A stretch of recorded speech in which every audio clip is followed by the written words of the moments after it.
మంత్రులకు CM Chandrababu class తీసుకున్నారు. Cabinet ఎజెండాతో సహా ప్రభుత్వంలోని కీలక సమాచారం ఎలా లీక్ అవుతుందని ప్రశ్నించారు. ఇకపై ఏ సమాచారం లీక్ అయినా మంత్రులు బాధ్యత వహించాల్సి ఉంటుందన్నారు. గతంలో కేబినెట్ సమాచారం లీక్ అయిందన్న ఉద్దేశంతోనే ఎన్టీఆర్ కేబినెట్ ను రద్దు చేసిన అంశాన్ని గుర్తు చేశారు సీఎం చంద్రబాబు.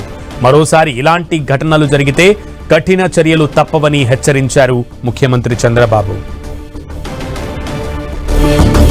ముఖ్యమంత్రి చంద్రబాబు కేబినెట్ లో మంత్రులందరికీ కూడా క్లాస్ తీసుకున్నారు. ముఖ్యంగా కేబినెట్ లో తీసుకుంటున్నటువంటి ఎజెండాతో సహా ప్రభుత్వంలోని కీలక సమాచారం ఎలా లీక్ అవుతుందని చంద్రబాబు ప్రశ్నించినట్లుగా తెలుస్తోంది.